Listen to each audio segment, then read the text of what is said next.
I don't know anyone who didn't deal with something very stressful, even though all the problems were different.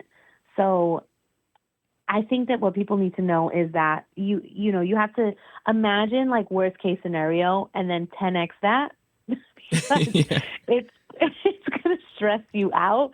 But there is always a way, right? And I think if the desire to create change, to build something that you know is needed, that can be done in a way that's not being done yet, if that will is strong, then all you need is to find the next step. One step, and you're like still in it. You can still keep going. You don't have to solve the whole issue or every issue that comes at you all in one shot. It's just one thing can you tackle at a time? How can you be creative to solve the problem? And then you'll just stay in the game. But it requires, like anything else that's new, it requires leaders and founders who are tenacious and who can cry, because we all cry. We like are on the phone sobbing all the time, and then get up in the morning and just like do it again. Yeah.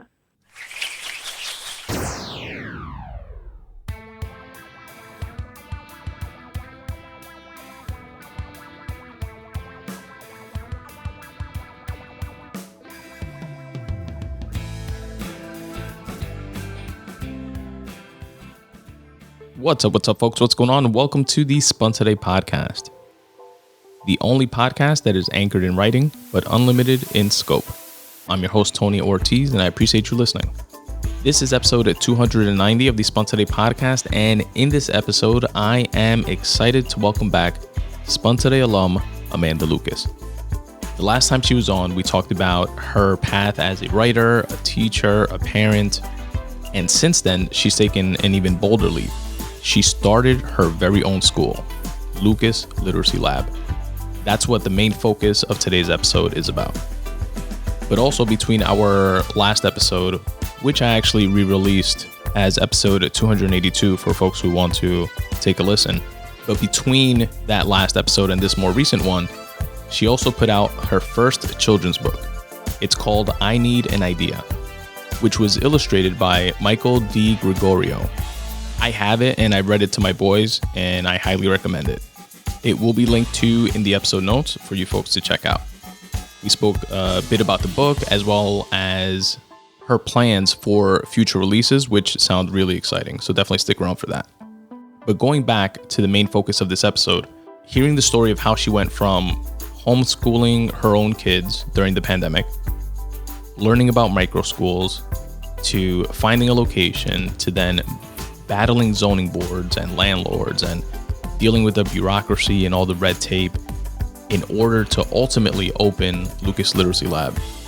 What really stood out to me was her tenacity, her resilience, and admirable entrepreneurial spirit.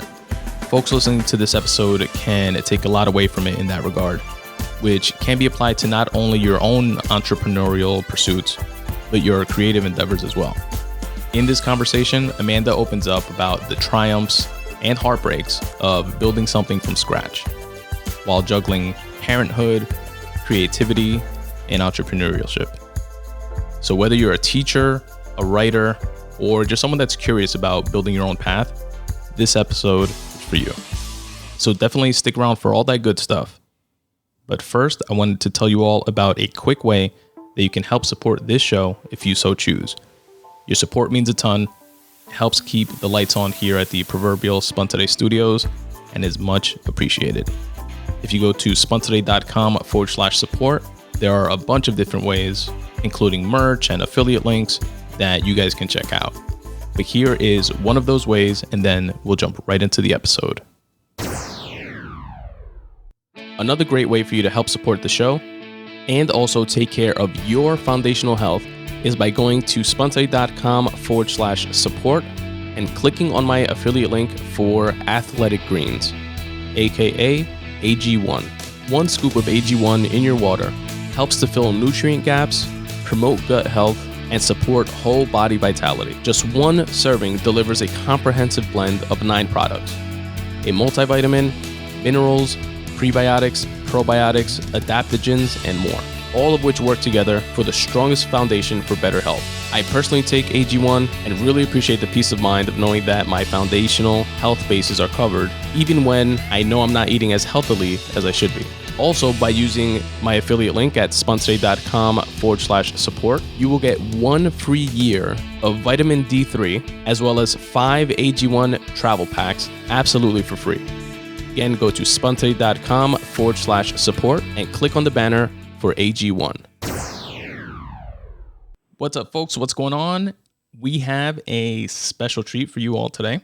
We have a Spun Today alumni returning to the show, which has been doing big things since we last met up. Miss Amanda Lucas is with us once again. Yay! Welcome, Amanda. That round of applause is for you. Thank you. Hi, Tony. Hey. For those that may not have listened to the first episode, I actually re-released it as episode 282 for those that want to go back and take a listen to that. But just as a quick recap, Amanda told us all about her journey related to creative writing and her aspirations there. We spoke about parenting and her ultimately becoming an educator and teaching different grade levels and at different schools, from public to private to charter to homeschooling. And it was a great episode in and of itself, so I highly recommend folks to go back and check that one out. But you, Miss Amanda, have been up to very big, impressive things since then, which is the bulk of what this episode is going to be about, which was starting your own school, like actual building school. Nuts. And I'm going to ask you all about that, but I would be remiss if I didn't first ask you about writing what I believe, and you can obviously correct me if I'm wrong, was your first book, which is I Need an Idea, a Lily and Emmy book, which is a children's book that I've read to my boys multiple times, and it's great. So, oh my goodness, that's so sweet. So I'll definitely I'll link to it in the episode notes for folks to check out. But wanted to ask you first, this being primarily a writing and creativity podcast, wanted to ask you about that process and where the ideas came from for that book and how it's been. Okay, so that book, I actually wrote it had to be 2010. I wrote that book a really long time ago, and it was before I had Emmy. So it was just about Lely, and I wrote it in my first apartment, my first 1-bedroom apartment, when I was working at State Farm as a receptionist. And I just wrote it at nighttime because I was inspired by, being a mom and everything that I was learning through the eyes of my daughter. And I actually wrote quite a few books at the time. I wrote about her losing her first tooth because that was disgusting for me. I couldn't handle it. Like, she lost a tooth. And I was like laying on the floor with the air conditioner on and sweating because I had to pull this tooth out and it was bleeding, and it was. So I wrote about that. But I had to like explain the whole tooth fairy thing to her, and I like made up this fun explanation in this book. I wrote about, this one is about her birthday and how she wants to have this big grand birthday and she can't think of like the perfect way to spend the day. And ultimately it's just very simple and with family. And if she's with her family, she's good. I added Emmy to it after she was born. And it was like just on the shelf for a while, along with all the other ones that I wrote. And then I met my friend Mike, who later became the illustrator for the book. We were just kind of talking about our creative endeavors. And I let Mike read it, and he loved it. And he was like, let me illustrate this. Mike is the one who did the podcast with me. The Che podcast, right? Che podcast, yes. There you go. Yeah. We spoke all about that in the last episode too. Yes. So Mike illustrated the whole thing. So we would have like weekly meetings where we would go over like concepts for what it was supposed to look like in terms of color and the girls' hair textures and all kinds of stuff. And yeah, once he was done with it, we self-published it, and it was a beautiful little moment. And then the next one that I had was it's actually the two girls living in Williamsburg, which they never lived in Williamsburg. I did. But they're living in Williamsburg, and they go to McCarran Park and they go to play on the playground with some kids, and their Spanish is really bad because, as you know, my Spanish is horrible. It's not that bad. Yeah, I'm Puerto Rican and I was raised in New York. And so my Spanish is really bad. So I wrote this book for those kids who like fully understand the language but can't really defend themselves that well. Like the Yo No Sabo kids? Yes, the No Sabo kids. Yes, I wrote it and I love that one, but that one still is not done with like the illustrations. Nice. Yeah, so that one, the first one is out, and there are more to come. That's why we put the little label in the corner, Lely Emmy book, because they're all like based on the girls. Nice, that's awesome. Definitely keep me posted when that one comes out. That one sounds cool. I'll definitely put it on socials and stuff like that. I will. Now, actually, real quick, because something you said brought up a memory for me with Aiden losing a tooth. Not his first tooth, but just a quick funny story. He probably like his second or his third tooth was loose, and I was like horsing around with him, some like play wrestling and stuff like that. And I actually flipped him over, like I grabbed him like by the ankles, and I was gonna like swing him on the bed, and he like banged his like whole face like on my knee basically, and the tooth fell out right then and there, and I was just and it came out so abruptly that there was like blood everywhere, and I was like, oh my god, like just like flipping out, but thankfully it was just a tooth, no additional damage. Falling out, that is a really gross part of childhood. I don't know why we have to go through this, but like teeth just falling out of your head is not okay. I know, right? That's a design flaw right there. Right. All right, so I wanted to I'm really into how the sausage is made when it comes to like anything. Okay. And you, like we just mentioned, started your own school, and you have a history, which feel free to jump in and recap. But from teaching at like public and private and charter schools, and then you did homeschooling when you still lived around here, around the way.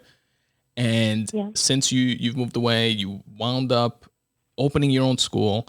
And I'm just really curious, just to start off with the logistics of that, like building permits and how to even choose a building and decorating and what goes into that, and are there other teachers involved, the number of students you have, and are you like principal, are you still teaching, are you a founder, like how does it work, like take us through like that gamut. And starting off also, what inspired you to take the leap from teaching to starting your own school? 'Cause that's amazing.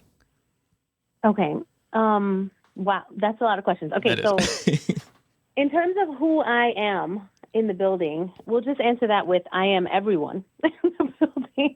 I hold every title in the building, which is a thing that I guess, okay, there are a lot of schools like mine popping up all over the place. And I'm part of a network of them. And this is a thing, most of us are just educators who wanted to do things differently. And when we open these schools, it's like culture shock, it's like a whole new, because then you have to be like an accountant, a bookkeeper, you're the cleaning lady, you're the, you're the legal team, you're the boss, you're the principal, you're the dean, you're the teacher, you're everything. Like all the ancillary things that you necessarily don't think come up while you're like going through learning the process of like putting it all together. Yeah. Or at least like, I knew that I was going to have to do a lot, but not until you're in it do you really realize. I think this is true for all entrepreneurs. You don't know what you're getting into until you're like actually doing it. And then it's like, what happened? What's going on here? This is crazy. Right. But I'm doing absolutely everything. But I guess I'll start with what prompted this, like where this came from. Yeah, that'll be great. Yeah, so I was teaching regularly, right? Pandemic happens, and I opened the little pod in my home, which you know about. Maybe we talked about this last time, that I opened the little pod in my house, and I had 5 kids. One of them was my youngest, Emmy, and I was teaching in my house. I like pulled the couch to the middle of the living room and created a little classroom space behind the couch, and we had our backyard, and I used the kitchen, the kids were cooking, we were using different curriculum for each kid. I tested to see where they were, and then they were growing, and it was beautiful, and it was free. It was I had a lot of autonomy there, and the kids were free. So there was such a difference in running my own thing, even though it was in my home, that once I did that, I wasn't going to go back. Right. It planted the seed of what's possible, and you saw a vision of where it could go, type of thing. Right, exactly. And it wasn't it was in my home, but I care very deeply about academics. So it wasn't like a daycare center, right? My kids were learning. We were doing really intentional work, but it was done in a way where there was no pressure. There was no need for kids to cry over school or be stressed out over school, because it was home, and I just felt like I was extending myself as a mom to children and giving them my skill set of helping them develop in more than just the emotional nurturing kind of way. It was just that. It was they would come in, and if they had a bad night the night before, they were going to take a nap before we got to work. Right? If they were hungry, I was going to give them a snack. If we were having lunch, we were eating rice and beans. It was going to be healthy. They were going to help me cook it. Nice. Yeah. We're playing in the snow. You're going to go change in the bathroom. You're going to give me your wet clothes. I'm going to wash them downstairs for you while you watch something with a hot cocoa, and then we'll get into a read aloud, and then we'll do some math. Right? That's it was awesome. like that. It was it was. And the kids were happy. I was happy. I didn't have admin, coming in saying to me, I had in the past, the kids are not tracking you with their eyes. The kids are not sitting up straight. The kids are, let's see your numbers. It was just a beautiful thing. Right. Because there's not, sorry to cut you off, but there's when in that example that you just used, with admin, I liken it to, I work in finance, in my day job. So I liken it to a very corporate, numbers focused, cold calculated type of environment, which doesn't really lend itself to the emotional aspects of education that, right. and how you're able to, what each kid needs individually. So the number of students, one, helps with that, the reduced class size, for example, but also that freedom of being able to know, oh, this kid needs a nap, or they're going to be cranky all day, and whatever I try to teach them, they're not going to learn anyway, because that's going to be in the, their backdrop of the day. But then I have, on the flip side, corporate telling me it has to be done this way no matter what, because they're just trying to, check off boxes and meet whatever quotas they need to meet for their funding, so on and so forth. And it's not beneficial for anyone in that sense. So exactly. I could definitely see the appeal. That's right. So to be fair, they have to run it a certain way because they have so many more students. Yeah, they're dealing with mass. Right. And they have, how can you possibly ensure that you're doing anything if you don't standardize it? If you don't have the data, you have to. And then in order to keep the children safe, they have to be well behaved. They have to stay in line. They have to be relatively silent for most of the day. They have, there's, absolutely. There's pros and cons to both sides, and I agree with that. It can't be all one or the other. There has to be a happy medium, I would imagine there, which is what you're working towards. Yes. I think what I'm doing is I'm just creating an alternative for the people that it serves. You know what I mean? Right. And then, so there was more that went into it. It was the fact that I felt I got a taste of that freedom and the ability to do it. And I'm also a person who just doesn't like people telling me what to do. So especially when I'm very passionate about something, I don't need you to tell me how to do my job. Right. So there was that. But then at the same time, my kids had their neurological issues. Did I tell you about this in the last podcast? I don't think so. Okay. So 2020, I opened the pod in the house. 2021, my oldest daughter, Liana, was diagnosed with an AVM in her brain, which is the veins and the arteries were tangled in a knot.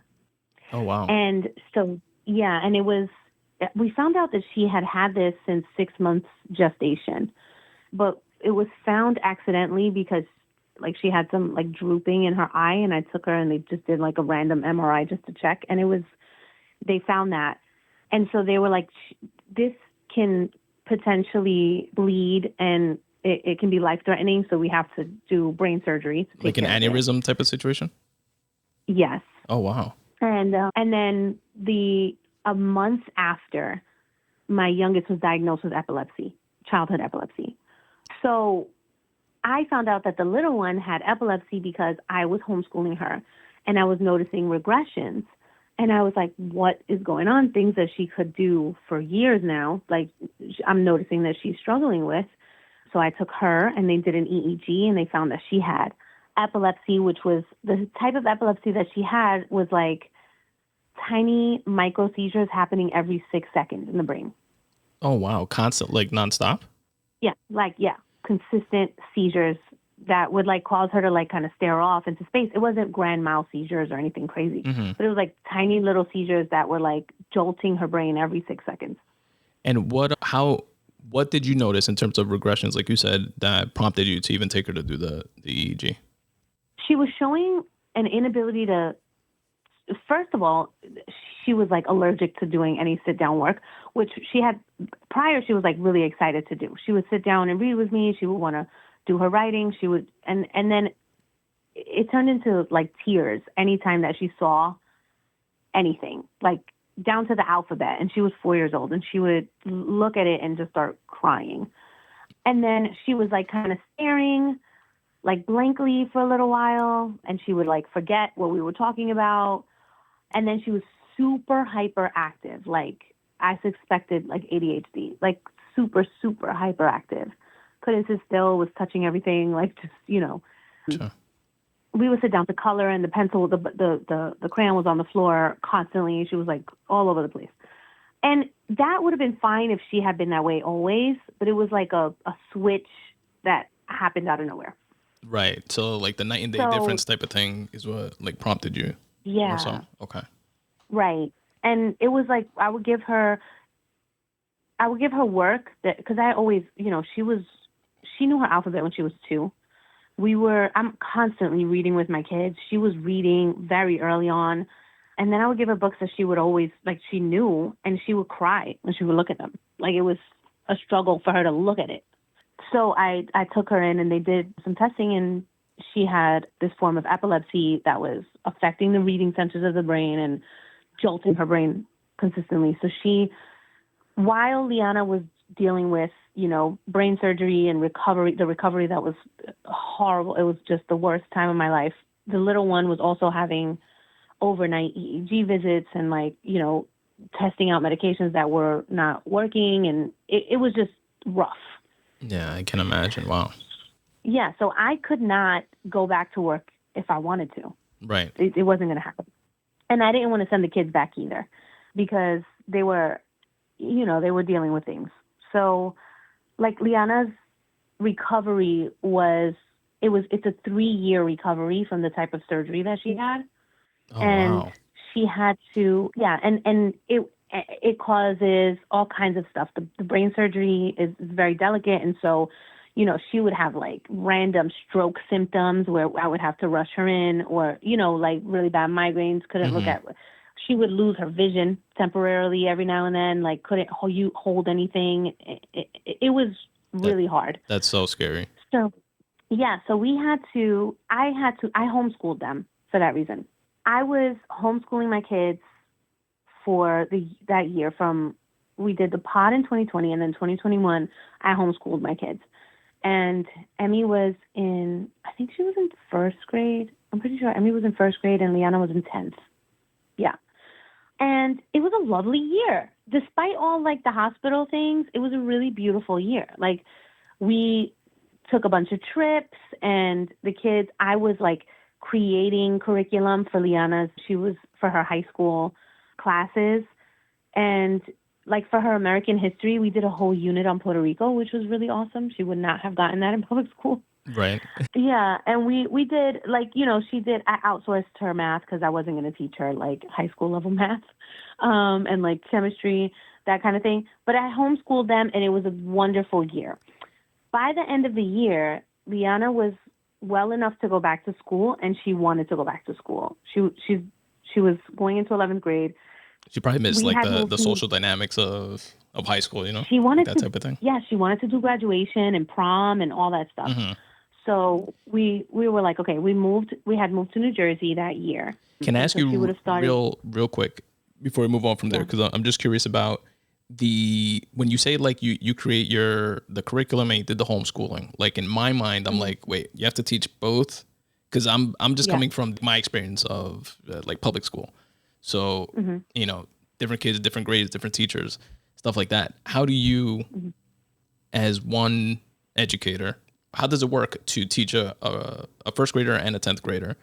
And how do you reconcile like with I would imagine there's some sort of like state type of like back and forth where where you have to make sure that they check off some boxes so that whatever it is that you're teaching them translates, if it makes sense. I'm probably not using the right terminology, but like translates into like a high school diploma eventually type of thing.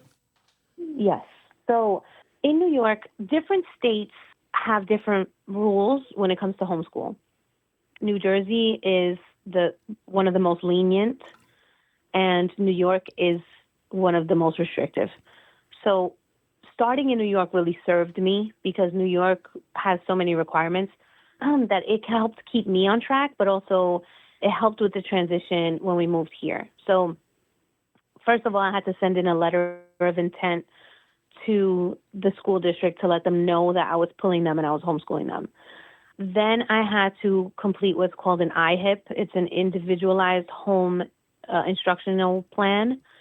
And they give you guidelines of like how many credits for each class. And for the little ones, it's more like how much time per subject. And it has like a breakdown of what subjects need to be covered. And so I did a whole bunch of research into different curricula. So like for Liana, she needed chemistry. She needed, I don't know if she was in Algebra 2 at the time, potentially. I think that's what it was. She needed civics, economics. She needed Spanish. There was a bunch of, like what she would have had in public school. Mm-hmm. But then, and so I did a bunch of research. Sorry, just real quick. So they'll give you like the umbrella kind of, she needs a history segment or section rather. And then you decide that within there, you'll teach like the Puerto Rico. Yeah. So she needed, like for history, I'm going to butcher this because I'm doing this off the top of my head. I don't really remember exactly for 10th grade what it was, but I know that there were multiple units that needed to be covered in history. She needed world history and she needed U.S. history. And for U.S. history, she needed a certain amount of credits. I don't know if it was 2 or 3 or what, but we did like the Constitution. I got her curriculum for U.S. history and world history. And I added as one of those credits a deep dive into Puerto Rico. Oh, okay. Right. So I put on the IHIP, I put the resources that I was using. So I chose novels, I chose nonfiction books, I chose some videos that she was going to watch, some trips we were going to take. I put on there, like she was learning all the way from like the Taínos all the way through like the Spanish-American War into like modern day, like the Schomburg Center, like all the things. And I put that all on the list and then I send it out and they approve it. Gotcha. Okay. So you tell them, all right, so to meet your requirements, this is what I'm planning. And, there could be some back and forth, or if they approve it, then as long as you teach it and I guess establish some testing within it, some like goalposts, then it's just as good as if they went to actual. Right. And then there's curricula that you can opt into. Like there's online school that you can do. Like she did online. It's a program called Shoreman. She did for her science and math. And that is, I believe that's accredited. I'm not sure if they have their accreditation, but I'm pretty sure they are. But they are like a very well-known homeschool curriculum. And so we signed her up for that. That was approved, no problem. And they keep their records and they test her and the whole thing. And then I just send that quarterly. You have to send quarterly reports of what units they got through, what grades they got. And then at the end, they have to do standardized testing. So the older kids, Liana had to do a standardized test, and Emmy, it was either a standardized test or like there was a written thing that the teacher could write out and just kind of give a summary of how the year went. You can't do that every year for the younger kids. You can, if I chose to do that one year, then the next year, You have to you can do alternate. that 2 years in a row, and then you have to do the standardized testing. Yeah. Gotcha. You have to alternate. Mm-hmm. And so you have to do the IHIP, you have to do the quarterly reports, and then you have to do the end of year assessments. And then That's you're so all cool. clear with them. Nice. Okay. Mm-hmm. That's so interesting. All right. So then the New York system prepared you because they were more rigid. Yes. So they like over prepared you for what you eventually moved into when you moved to New York. Right. Sorry, to Jersey. To New Jersey. Yes. It also prepared me because, okay, in New Jersey, I've come to understand that a lot of homeschool families, because New Jersey is so flexible and open, they don't realize that if you ever pivot, you will come up against some issues. So when Liana wanted to go back to school, and I have no issue with public school. Some people think like, oh, if you're a homeschooler, you don't like the public school. No, Mm-hmm. I think that the public school works for certain people and alternative school works for other people. And that's just that. Right. Right. But they're both very good. So Liana wanted to go back to school. We fully supported that. So when I went to enroll her, they were like, oh, so she was homeschooled. Okay. What documentation do you have? And I had everything that New York required. And so she was able to move right into AP classes. Like she took AP art history. She took AP, I think her chem was AP. She took a couple of AP classes and she had to take the AP test at the end. So she was able to move into like honors and AP classes in her public school when she went back. But they did tell me, like, if you didn't have this documentation, she would have started in 9th grade. Oh, wow. Yeah. And no one seems to know that, like that they need to know where the kid is. They can't just like throw them in and hope for the best. Yeah, exactly. Yeah. That's why yeah. it was so important to like map out that, like the fundamentals of that. Like how do you, like the logistics of how do you know what is going to transfer over to the school if they like in your case decide to go back to school or have to, right? Yeah. And you never know with like life is crazy. You never know where you're going to end up or what you're going to need. So yeah, it's better to be over prepared, to have all that stuff. Exactly. Cover all the bases when you can. Right. So when we got back, I mean, the following year, when Liana went back into school, Emmy also went back into school, and I started on my project of opening my own school. Emmy and I went to a micro school. So it was the first of its kind that I had ever come across, a micro school in New Jersey. And I was looking for alternative schools for Emmy because Emmy wasn't so excited to go back like Liana was. And she enjoyed the flexibility of homeschooling. And it was really working for her. Like all the issues that she had come up against, they were like in the rearview mirror. Like nice. she was doing really well. So, she wasn't super excited to go back to school. So I was looking for alternative schools, and I was like Googling, like, I don't think I knew the term micro school. I think I was Googling like hybrid schools or like homeschool pods, or because I wanted to do it with people. I didn't want to just homeschool her and not integrate her into her community. Right. So I found a micro school in Mountainside, New Jersey. And so it was kind of a trip for us. And when I met with them, they were looking for a teacher. So I took the job, and Emmy was enrolled, and she started there. Nice. That worked out. Yeah. Yeah. So, and when I was there, I told the owners that I really wanted to start my own school. They had on their website that they were willing to help people start their own school. And it was like a section of their website that was like, if you're interested in starting your own school, we can help you. And I was like, oh, this is great because I would love to do this. I had wanted to do this for years and years. So I go to meet them and I start working with them, and it's going okay, but they weren't this is where this like alternative school world kind of cracked open for me, they were not as interested in academics as I was. Gotcha. So it was very like free, and like the kids could, do what they wanted, and there was a whole lot of like free play. But the academics, in my opinion, We're was lacking. just not, it just wasn't what I thought was needed. And so I was in the building. So I was like, Emmy, I was teaching the older grades. It's like mixed age, but they had 3 classrooms, and the kids were between 3 and 4 years, within 3 or 4 years of each other in each classroom. Mm-hmm. And I had the oldest ones, and Emmy was one class down. And I was like, you know what? We're going to put her in my room because I want to teach her, because I know that she can do more. I didn't want to go backwards after all the progress we'd made. Right. So I was like, give her to me. And that wasn't, they didn't want that. So I left. Oh, that sucks. So we left.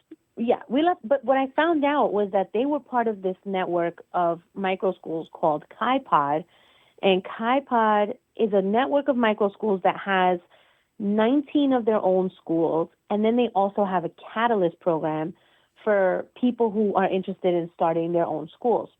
And so I was talking to Lionel, and I'm like, what do I do? Do I work here for another year and then try and start my own school, or do I just leave now and do it?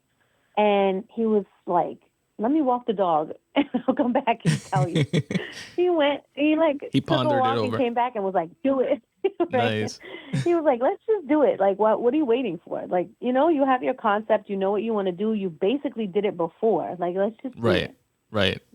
That's awesome. So I applied for the Catalyst program. Tony, listen, I was nuts because I did it with no money. Like, I wasn't like, saving for this. Mm-hmm. I came across this Catalyst program and was like, you know what? This sounds like a great opportunity. I do not have like money set aside to start a business, but God is going to make a way. Let's figure this out. So I applied and I was accepted to the Catalyst program. And the Catalyst program fast tracks you if you're trying to start your own micro school. And the goal is to have your school up and running within 7 months. Wow, that's aggressive. Yeah, super aggressive. So they walk you through like these modules. So we had weekly meetings and we were walking through these modules, and it was like the legal side, the financials, the location, all the things. Like all the fundamentals that you need to get up and running. Yes. Nice. Right. And then they have this team, and all these people are so well versed, right? Because they have so many of their own schools. They've done this across the United States successfully so many times that they're like very well suited to get you where you need to go. Right. They have that all honed in. Right. So there were people that you could reach out to for any question. You knew who to go to. So they walked us through all these modules, and we had homework every week, and it was like, okay, here's the compliance part, here's the location part. Like, we're going to tell you what you need, and here are your marching orders. Next time we meet, all this is going to be done, and then, we're going to move on to the next thing. So that's what we did. But they are like all scattered everywhere. There's none of them in New Jersey. So I was the only one actually in the state. But I was coming to them with like all the state regulations and everything that I was finding, the locations that I was finding, everything. And they were walking me through it. So I find my goal was to be in a home because of the home pod that I had already had. I didn't want to be in like a sterile location. I didn't want to be in a storefront. I wanted a backyard. I wanted it to feel cozy. I wanted it to feel like a homeschool. Like, that's what I wanted to feel like. Nice. Yeah. And so that's where like those design elements come in. Yeah. So the first building that I looked at was a home, but it looked like a home, but it was actually operated as a school for 50 years. Oh, wow. But it was a daycare. It was like a daycare center and like early childhood. And the owner, I believe she passed away, and the building was picked up by investors, and it had been on the market for 2 years before I came across it, and no one wanted it because it was overpriced. And so I went and I was like, can I rent this? And they were willing to rent it to me. The price was way too high. I called the zoning office to make sure that it was zoned for educational use. They say, yes, it is. No problem. You got it. Like, go ahead. And so I did my due diligence. I took it to KaiPod. Their legal team, they would like look through it for me. Their advisors looked at everything for me. I got a commercial realtor, and we started talking to the landlord, and he was just being totally unreasonable and asking for way too much money. And so I was like, you know what, forget it. Let me go look around. I wanted it, but I was like, you know what, whatever. Let me go find something else. Yeah, you can't force it either. Yeah, I wasn't going to force it. So I spent 7 months looking for something else, and there was nothing else. There were storefronts that didn't have any outdoor space, and I don't know how to keep children in a store with no yard. I can't do that. Just like bouncing off the walls. Yeah, there were other buildings that were not zoned properly. There was nothing. There was nothing. And at the same time, we had been working through all the other modules. So I'm like aggressively marketing this business. I'm forming the business legally in New Jersey. It's registered. I get my EIN, I get my insurance, I get all kinds of, everything is like ready to go. And I had to choose. You just need the actual physical place. And I had no place, right? I had no place. So the entrepreneurial woes, right? Yeah, I'm learning that I have to just live in like the discomfort of like not having control. Mm-hmm. And just know that I'm going to make things happen. So I'm meeting with families, and they're like, yeah, I love the concept. Where is it going to be? And I was like, you know what? I'm actually choosing between this location and that location. Like, which do you prefer? And as soon as we have it, I'm going to give you a tour. The goal is to have it by this date. School is going to start first week of September. And the families were on board with me. They were like, okay, cool, done. Like, we're with you. They would give me their deposits. They registered their children for a school that had no building. That's crazy. Yeah. And were they how many, if you don't mind me asking, like how many families were there initially? And like their ages? By the time school was ready to start, I think I had 15. I think I had 15 families. Wow. 15 or 19 or something like that. And all different ages, or like within an age range? Yeah, the age range is 6 to 12. Got it. Okay. Yeah. And I had 2 teachers. I had hired a lower school teacher and a teacher's assistant. And my school actually has 3 units on the property. So it's an acre, and then there are 3 units, and the main unit was going to be for the middle school, and then the unit behind it was going to be for the lower school. And then the smallest unit was just going to be my office. And then we had like a huge playground. Nice. And so I'm renovating. No, this is before. Okay, so I didn't get the place yet, right? Let's go. Circle back. So I had hired. I hired people. I had all these families. We were ready to go. I had my, you have to like do everything down to like the color scheme, the logo, the everything, your mission statement, all of that. I love your logo, by the way. It's all done. Thank you. I love my logo.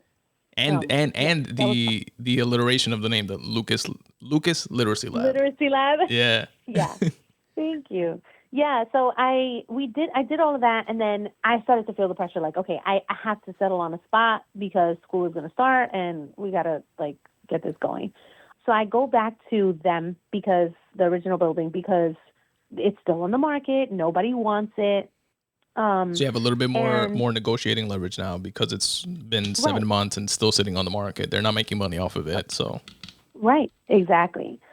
So we go, and they lower the price a little.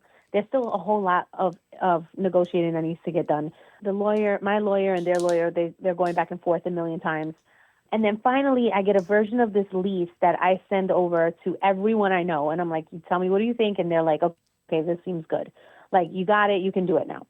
Nice. This lease is so extensive. There's so much that I'm responsible for. I probably almost vomited, right? Because it was like such a heavy thing. It was like this expensive monthly rent. And then we also had property taxes. I'm responsible for everything, all of the utilities, the landscaping, all of it. Like it's essentially, I might as well own it. Mm-hmm. But Right. I went into this so fast that I didn't have, like, I told you, I didn't save anything to start this. And then I also didn't have proof of concept. So I wanted to make sure that it was something that could work before buying the property outright. Right. So, but the lease was so scary, but I prayed on it and we did it, right? So I signed the lease, I get the property, and I'm waiting for the certificate of occupancy so that I can start moving with what I need to do. And the landlord is like, he's not going to give me anything. So my realtor was like, yeah, the landlord gives you the certificate of occupancy. The landlord was like, you figure that out. So I go to the township and I talk to the same zoning officer who told me that this was zoned for educational use. And I say, hey, I need a certificate of occupancy. School is about to start. I need it. He was like, okay, no problem. Send over this application, whatever. So I send over the application. He says, I'm sorry, my supervisor will not allow me to give you the certificate of occupancy. And I'm like, why? He's like, because she doesn't know what a microschool is. Oh, wow. So I was like, okay, why does she need to know what a microschool is? Educational use, yeah? Like, Yeah, true. Just It falls under that umbrella. Yeah, it's zoned for educational use. Like, go away. And they were like, no, you cannot use this for a microschool. If it's a daycare center, that's fine. If it's a private school, if it's a public school, that's fine. But a microschool, no. Isn't a microschool considered a private school technically? Kind of, but the difference is that because I cater to the homeschool community, parents are in charge of like almost everything. They can choose how many days a week their kid comes to school, right? So they can choose the curriculum that their kid uses. They can choose to opt them out of something that I'm teaching them. They have full autonomy. Oh, wow. So, yeah. So what I do is I come alongside the families. I see what their goals are for their children, and I meet them there, and I'm like a helper. I'm not like the all-knowing teacher who takes the kid from you and will give them back to you educated, right? Gotcha. I'm going to come alongside the family. I spend the whole first month of school, the whole first month of September. The lesson plans are all for me. They're not for the kids, so that I'm learning who the kids are. I want to know who their best friend is. What's the best time of day for them to work? What are they interested in? Are they a tactile learner, kinesthetic learner? Do they enjoy reading? What level is their math? What level is their reading? That whole thing. And then I have a meeting with the parents, and together we determine the best curriculum for each child individually. Oh, which wow. is why, this is why, like, the class size is so small. So the kids work on, like, we could have a kid who's really good in English, like I was. Like, if it were me in my school and I were, let's say, technically a second grader, I could work on fourth grade English and first grade math. Gotcha. If I needed that. Do you know what I mean? Yeah, that sounds awesome. That sounds like a lot of individual attention. And it's right. like a cool partnership for parents that want to be involved or that can be that involved in their kids' education, for them to be that much more hands-on than other schools afford, Yes. But also, they don't have to be, it's all an option. So There are some families who are coming from the public school who need full support because they don't know what curriculum to choose. They don't know what the kids are supposed to know at what stage. They don't know. They just don't know. So then they're with me. The kids are with me full time. I have constant meetings with the family so they know everything that's happening. But we choose curriculum, right? But I present it to the parents, and sometimes they're like, you know best. Yeah. But that's only if they want that, if that's what makes them comfortable. Right. But it's awesome from a parent perspective just to have that option, Right. And then also I keep all the same records that New York forced us to keep. In New Jersey, you don't have to, but I've recreated all of their documentation for my school. So the kids have portfolios. Nice. And I keep everything. So wherever they go, they can, take that with them. That's awesome. Right. So, but the township was like, what do you mean? Like, what do you mean that you're helping homeschool families. Like homeschool families are homeschool families, and private school families are private school families. And what you're doing is not a thing. Wow. But it's just because it's pioneering it, right? It's Mm-hmm. new. They didn't understand. But them not understanding, they were like, you cannot operate because we don't know what you're doing. So this was in August, and school was supposed to start like September 4th. Oh my God. So they shut me down. And all of my families, I had 15 or so families, and they had to put their kids somewhere, and I could not operate. And I had to write an email to everybody and let them know, like, guys, I'm so sorry. Like, I'm in this wild battle with the township to prove that we deserve to be here, and they're not allowing me to use the space. That is insane. And you're already locked into your lease, I would imagine, I'm at this point. in. Oh I'm my locked God. in for 5 years with a personal guarantee on the lease. Oh God. Yeah, and I have to pay everything. I have to pay for everything, and I can't operate. And have no money coming in on top of it. Ugh. Right.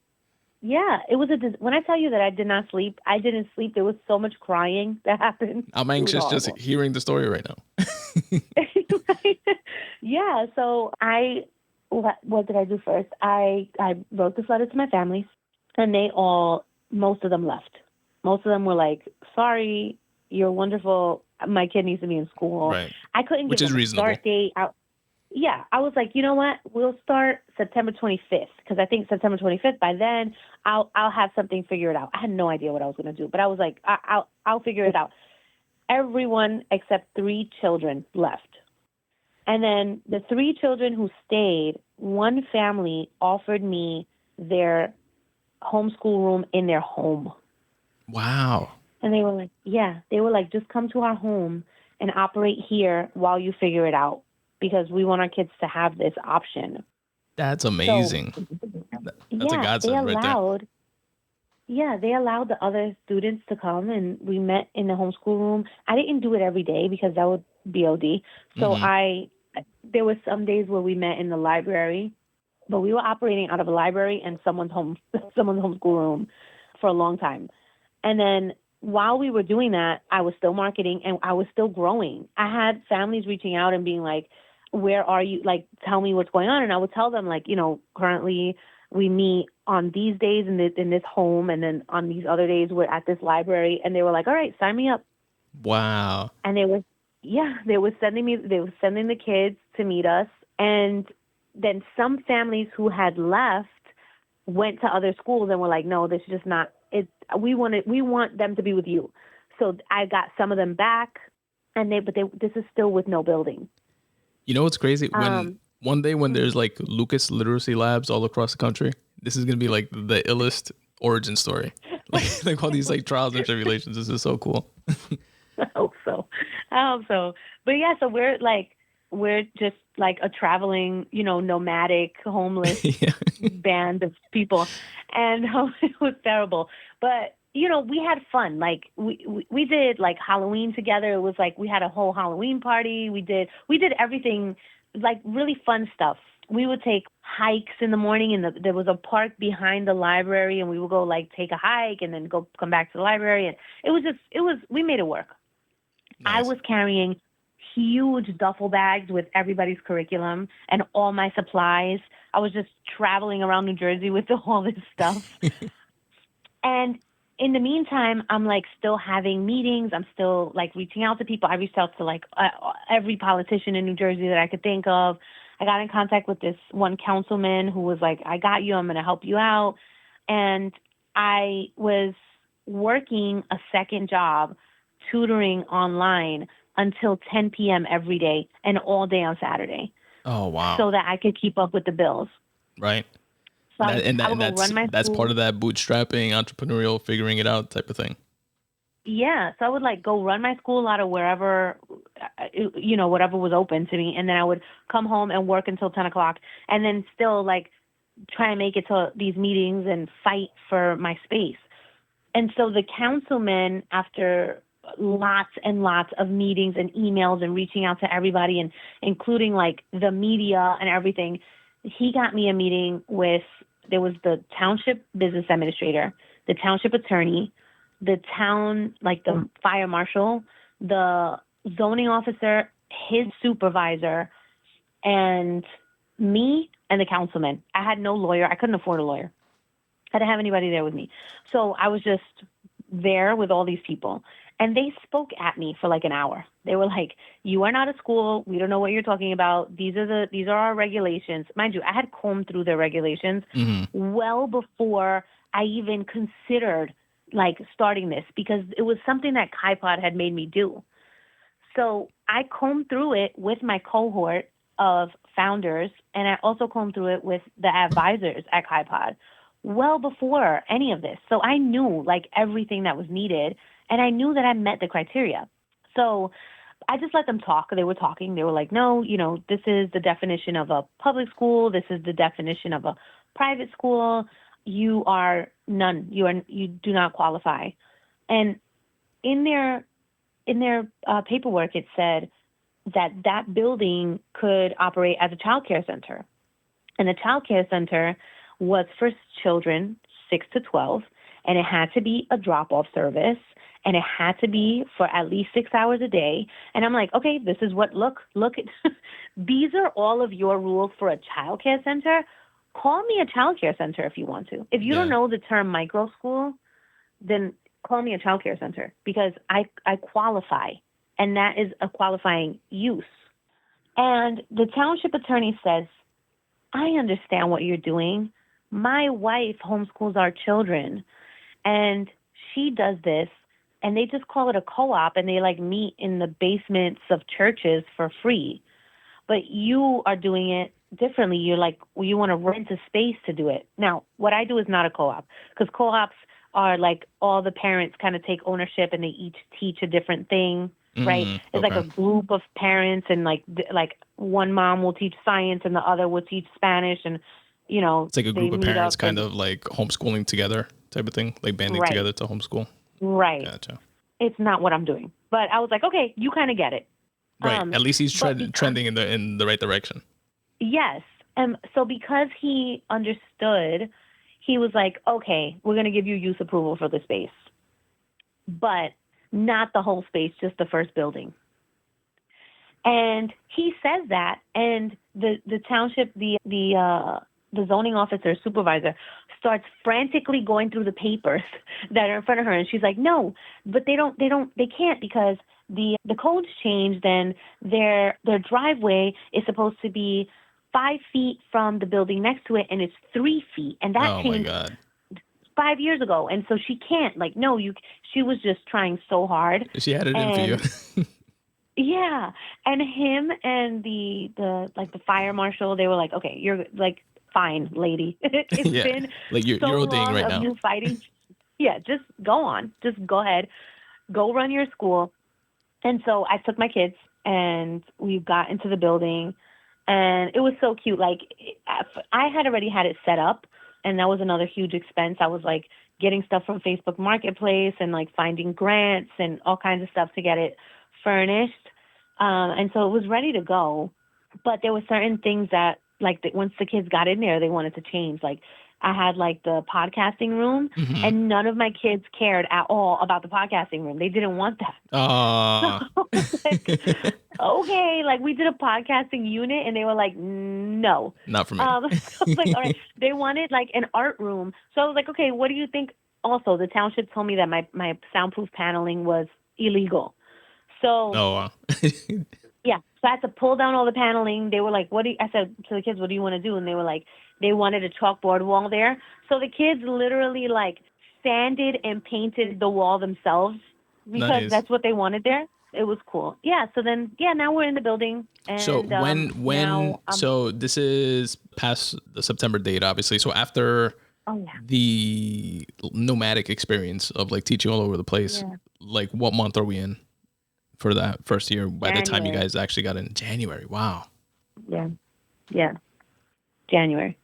That's a lot. Yeah. But it must have been such a relief 5 kids. by the time that came around, just to be able to start. Oh yeah. It was great. Yeah, and then I grew it back to 12. Now I have 12 students enrolled. Nice. Yeah. And you still have the 2 teachers, or you're No, still I had to let just them go. okay? I had to let them go, but I did just hire a new math teacher. So she's starting in September with me. And Lionel's Tia Carmen, and she's going to be my assistant. Oh, really nice. Yeah, she That's came and awesome. she did summer camp with me, and the kids loved her, and the families loved her because she doesn't speak English, and so it's like Spanish immersion with her because she doesn't care if you understand her or not. She's just gonna speak. Right. You're gonna get it one way or the other. Right. Yeah, she's such a huge help. So yeah, she'll be there with me, and then I have one other staff member. That's amazing. And this was January of last year, right? So last year was the first. So this September is going to be the start of your second year. Yes. Nice. Yep. And do you have the same kids carrying over from like last year to this year? Yes, I have the same kids from last year and then new ones. Nice. So continuing to grow. Yeah. Yes, continuing to grow. I still don't have use of the back building though, so I have to get through that site plan approval for that, but we'll get there. So that's a continuing fight, unfortunately. But I mean, I would imagine it would get easier being, once you're like established and have like proof of concept or something like that. Maybe that can help the argument towards that. The nonsensical argument that they're making. Yeah. I'm praying for that day to come because there were all kinds of issues too. Like when I got into the building, the fire panel had been running but not connected. I don't know how to explain this in any other way, but it was attempting to connect to a line that it was not connected to, like the legal fire panel that I need, and it burned out and it needed replacing, and the landlord refused to replace it, and I couldn't operate without that being functional. So it was, in total, it was like a $6,000 hit. Ouch. Out of nowhere that he didn't want to help me with. So there were so many little things like that needed to be taken care of. Right. Yeah, and I feel like I'm not really out of the woods entirely. So at some point, I'm hoping that I will feel like I've made it, that I'll be able to feel the joy of having come through it. But yeah, I'm not there yet. But you're in the thick of it still, but in the latter part of the beginnings, I would say, I would characterize it as. Yeah. At least that's what it sounds like from the outside looking in. And what is so once you do get the approval for that back building, what does that allow you to do? Like to expand, to get more students, or like or do you have like a different purpose for that? So that back building, initially I was thinking I'm just going to use the front building, and the back building I was going to make it like a co-working space for parents. And then I was like, that's not the best use of the space. Let me turn it into a store for the kids so that they can like sell out of it. And like, it can be like, because we were learning about entrepreneurship. And a funny thing, last year, every single parent that I had was an entrepreneur. Nice. So yeah, I was like, the kids can they're constantly making stuff. They're super creative kids. And I was like, maybe I can turn that into a shop. But there's such a demand for this that I'm most likely just going to have to use it as another classroom. Nice. So yeah, that's a good problem to have. More students, I'll be able to hire more people and maybe you can work up, still serve that like entrepreneurial like vein of that idea, and just like move it to like an online type of thing, like help them set up like Shopify shops or something like that, Yeah. Exactly. I wanted to ask you, in our last conversation, you mentioned how like writing and storytelling, they played a huge role in your classroom, your experience teaching. So how have you figured out ways to weave those values into the foundation of your new school? So, okay, it's in everything. It's in literally everything. So all the kids work on their own curriculum, right? They work on their own curriculum for ELA and for math, but the one and only school supply that they have to bring, because I supply everything, is a journal. Nice. And it's a journal that they have to pick out on their own, like something that they love, because it's not going to be read. I don't read it. But they have journaling time every day. They start the day there. I'm also a Christian school, so we start with prayer, but they do journaling in the morning. I do read alouds with them every day. And so we're reading through like the big things that they normally probably wouldn't read, like some classics that they probably wouldn't want to hear. I mean, or read on their own, but it's more fun with a read aloud. And then in the afternoons, we do project-based learning. So their science and their history is all hands-on, and it's units that I create, and they're aligned with state standards, but they are all like project-based where the kids are building and watching and writing, and every way in that they can have, it's going to be available to them in the projects that we do. And so every unit that we cover, I have a book list for. So the kids are reading for every unit, books that go along with it. They're also reading for the morning prayer because the morning Bible time is also units that I created. So we're covering like fruits of the Spirit. The first one is love. So it's an 18-week fruits of the Spirit curriculum that I created. And so the first fruit of the Spirit in the Bible is love. And so we have picture books that they're buddy reading to do with love. They're reading poetry about love. They're defining love for themselves. They are creating a class project around love. Same thing for joy. Same thing for like the science units that they're doing. They're reading biographies and fictional stories. And then they have the read aloud with me. And then we have independent reading every day. So they have their own reading goals for their independent reading. They're buddy reading books together. And then I have a parent book club that I run with my parents also. And that's like after school times or like during? Yeah, it's after school. Okay. The parent book club is after school. Yeah. Nice. That's so cool. So it's like constant reading. And the kids, like during their independent reading block, I have a bunch of blankets and couches. And so they're just kind of like lounging, and they have been known to like make a reading fort and reading the reading fort. And it's really sweet. It's like the reading aspect of it is always made, it's intentionally made to make them feel cozy and loved while it's happening. Mm-hmm. So I'm reading to them and they're snacking and they're cozy. They're reading to themselves and they're cozy. They're having their buddy reading and they're cozy. And so they come to love it. Our book conversations, the projects that come out of what they're reading, they're always like really dynamic and super cool. But also, literacy is not just reading, it's speaking, listening, writing. So that's also incorporated into everything that they're learning. Like, can you present this to the class? Can we have like open discussions where people are asking you questions, and can you defend what you just said? And can you explain it in a way that everyone can understand it? They still make videos. We have like a room upstairs, not the original podcasting room, across from it. I brought all my lighting and stuff, and they make videos up there to learn how to communicate effectively. So that's awesome. And those are such like tangible life skills, the communication aspect of that. And when I hear you describe it, it makes me think of giving sugar with the medicine, that saying, yeah. Like with kids. So it's like they're like in such a comfortable, happy, relaxed environment that it kind of like allows the learning to like penetrate more, I would think. It's a treat. It's a treat. Right.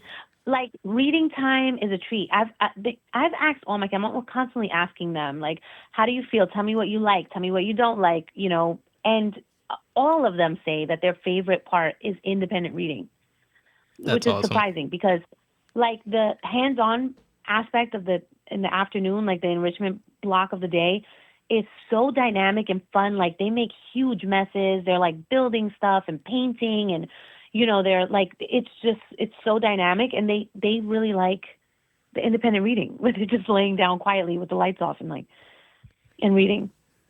Gotcha. So yeah, all of it is meant to be. And also like the project-based learning that we do is child-led.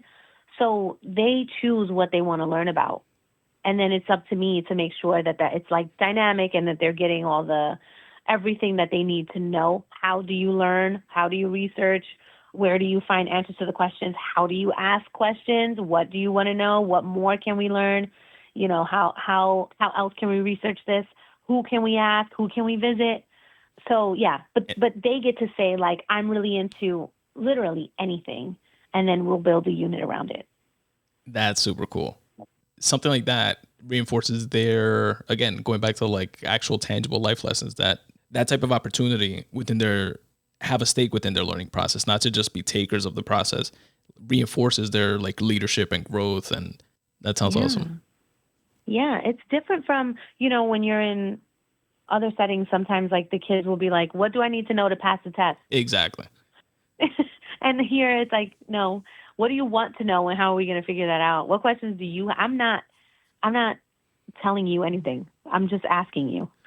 So. Right. But you're You also want in to a ask position from your prior experiences in the like traditional teaching systems to be able to kind of like reconcile both sides. Like you give them, it sounds like to me, the most freedom possible to be stakeholders in their actual learning process and as involved as they can be, while also making sure that they're protected on the other side, on the, the real world. All right, now when you go to college, this is actually going to translate into like a high school diploma that you're not going to get turned away at the door type of thing and say, oh, you got to go back to ninth grade and be like in that situation. You're balancing both sides. That's amazing. I'm doing my best. Thank you. I'm trying my best. So to wrap, I wanted to ask you, what advice would you give other teachers who thought about creating their own school or program, but just don't know where to start? And I think you laid out like a very situation that's very unique to you and your experience, but that I'm sure will also resonate with other folks thinking about doing the same thing, that, they might go through maybe not the exact same hiccups that you did, but some of them certainly. So just this episode in and of itself kind of answers that question. But if there's anything else that you want to leave folks with that may be thinking about creating their own school or just any entrepreneurial endeavor that they're haven't taken the leap towards, what would you say? I'm going to say, first of all, if a school of your own is a dream, I would say KaiPod, because KaiPod serves all of the United States and also other countries. Like they have helped people open schools in Canada and Jamaica. So I would, if a person wants to open a school, I would say go through KaiPod. I'm going to get their information from you so I can link to it in the episode notes as well. Okay, that's a good idea because, they're excellent. And actually, real quick, I'm sorry to cut you off because I know I just asked you the question and I'm cutting you off from answering the question.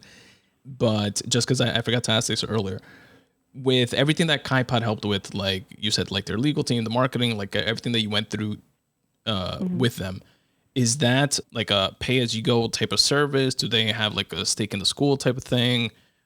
Like, how does that work, if you don't mind me asking? Yeah, so I am full owner. I have 100% of my school. They do not own it. They also don't have any right to change anything at all that I want to do, and they advise me, but I'm the ultimate decision maker, right? So it's full freedom for me. The contract with them is 3% of tuition for 3 years, and that's it. Awesome. Wow. Yeah, and then they help. I think they may have increased that by now. I don't know. So new people, I'm sure it's not more than 10%, but yeah, I would check that. But it's a percentage of the tuition, a very small percentage of tuition for 3 years, and they help you for all 3 years, and then you can re-up with them if you feel like you still need it. Got it. Okay, that's awesome. So what else would you say for folks wanting to start their own school? I would say that, so I'm in a lot of group chats with different founders from different regions, and we're constantly talking about things that are coming up and things that we're facing. And as horrible and stressful as mine was, I don't know anyone who didn't deal with something very stressful, even though all the problems were different. So I think that what people need to know is that you have to imagine like worst case scenario and then 10x that because it's going to stress you out. But there is always a way, right? And I think if the desire to create change, to build something that you know is needed, that can be done in a way that's not being done yet, if that will is strong, then all you need is to find the next step. One step and you're like still in it. You can still keep going. You don't have to solve the whole issue or every issue that comes at you all in one shot. It's just one thing can you tackle at a time? How can you be creative to solve the problem? And then you'll just stay in the game. But it requires, like anything else that's new, it requires leaders and founders who are tenacious and who can cry, because we all cry. We like are on the phone sobbing all the time, and then get up in the morning and just like do it again. Yeah. That's awesome. That's great advice. And it ties to something you mentioned earlier, which was just getting comfortable with knowing that you're not going to have 100% control of every given situation, and getting comfortable with living in that while you figure things out. Yeah. Right. That's awesome. And Amanda, let the folks listening know where they can learn more about Lucas Literacy Lab. So Lucas Literacy Lab on all platforms except for TikTok. I haven't jumped in there yet. Maybe at some point. So Instagram, Facebook. The website is lucasliteracylab.com. And we're in Old Bridge, New Jersey. That's awesome. Thanks so much for coming on the show again. I will link to everything in the episode notes as well for the folks listening. And thanks again, Amanda. It was awesome. Thanks for having me. Of course. Yeah, thank you. And that, folks, was episode 290 of the Spun Today podcast. How great was that? What I love about Amanda's story is that it's equal parts resilience and vision.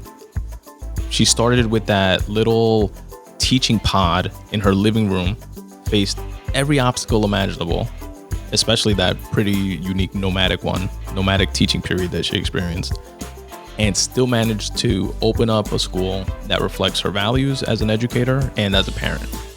The big takeaway for me is that her journey reminds us that creativity isn't just about writing books or recording podcasts, although it's definitely that, but it's also creating the environments and systems where people can thrive. And Amanda literally built one up from the ground up. Thank you very much, Amanda, for taking the time to come on and to share. And I can't wait for you to come back on in the future to update us on all the progress and flourishing of Lucas Literacy Lab. Spun Today listeners, please check out the Lucas Literacy Lab website and socials, as well as Amanda's children's book, I Need an Idea, all of which and more will be linked to in the episode notes. Also, check out the webpage for this specific episode for some photos of the school, which Amanda shared, along with a full transcript of this episode. For that, you can go to spuntoday.com/podcast/290. That's 290. And I'll check you guys out next time. What's up, folks? Tony here. I hope you're enjoying the Spun Today podcast as much as I enjoy producing it for you. Here are a few ways you can help support the show. You can support the Spun Today podcast financially by going to spuntoday.com/support. There you will find a couple different ways that you can do just that, some of which will actually not even cost you a dime, such as using my Amazon affiliate link. When you go to spuntoday.com/support, you'll see my affiliate link to Amazon. Click on it and it will take you to Amazon's website, where you can do your shopping like normal. This will not cost you anything extra, but Amazon will pay me for driving traffic to their website. If you'd like to support the podcast more directly, you can do so by becoming a patron. At spuntoday.com/support, you'll also find my Patreon link.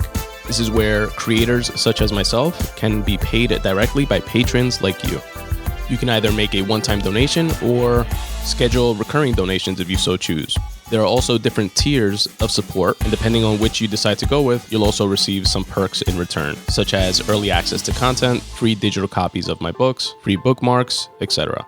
That is, again, by supporting via my Patreon link, available at spuntoday.com/support. Similar to Patreon, at that same location, you'll also find my Ko-fi link as well as my Buy Me a Coffee link. They work very similar to Patreon and are different ways that you can help support the show financially.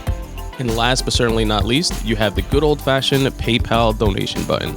Any which way that you choose to support is greatly appreciated. It all helps me do more of what I love, which is writing and podcasting. Again, go to spuntoday.com/support. You can also support the Spun Today podcast by rating and reviewing the show wherever it is that you're listening to this episode. I'd really appreciate it because it really does help. Also, follow me on all socials. At Spun Today on X, formerly known as Twitter. At Spun Today on Instagram. And at Spun Today on YouTube, where you'll not only find full-length episodes of the podcast, but also chopped up clips and additional content. And of course, you can follow the Facebook page at facebook.com/Spun Today. Another way you can help support the Spun Today podcast and also upgrade that stale wardrobe of yours is by going to spuntoday.com/support and clicking on the banner for Stitch Fix. Once you do, you'll enjoy a $25 discount to your first purchase. And the way Stitch Fix works is pretty cool. I use it and I've never been disappointed. You'll set up a profile, you'll put in all the sizes for your clothes, as well as all the different brands and types of clothes that you like to wear. It's really simple and intuitive to set up. They'll show you pictures and pretty much give you a thumbs up or thumbs down option on if you would wear something or not. And you get to select all the brands that you already are used to wearing. With this information, there are thousands of passionate, trend-setting stylists who will curate a Stitch Fix box for you.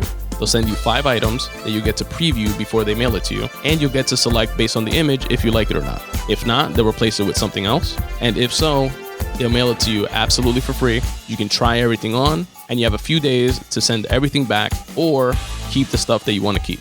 Then you can use that $25 credit that I mentioned towards your purchase of those items. Again, to freshen up your wardrobe and also support the Spun Today podcast, go to spuntoday.com/support and click on my affiliate link banner for Stitch Fix and enjoy your $25 credit. Do you want to start your own podcast? Have a great show idea that you want to get out into the masses but don't know quite how to get it from your head out into the world? Well, here's how. Use the podcast host Libsyn. That's who I use to bring the Spun Today podcast to you. And now you can use them the same way. Using the promo code SPUN, S-P-U-N, you can open up your Libsyn account today and get 2 months of free podcast hosting. Here's how it works. Once you record your show, you upload it to your Libsyn account, where you can fill in your episode notes, upload your podcast art, and schedule when you want your episodes to release. Once you do that, Libsyn will take care of the rest. They'll distribute your show to Spotify, Apple Podcasts, YouTube, and all the other podcatchers that you choose, instantaneously and seamlessly. Again, go to libsyn.com and use the promo code SPUN, S-P-U-N, to get 2 months free. Or use the affiliate link that's in the episode notes. Again, that's libsyn.com, promo code SPUN. Take that great podcast idea from out of your head and put it out into the world. And as always, folks, substitute the mysticism with hard work and start taking steps in the general direction of your dreams. Thanks for listening.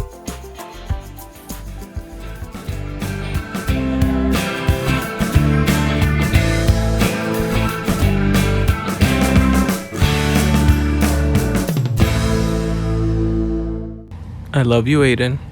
I love you, Daddy. I love you, Grayson. I love you, Daddy.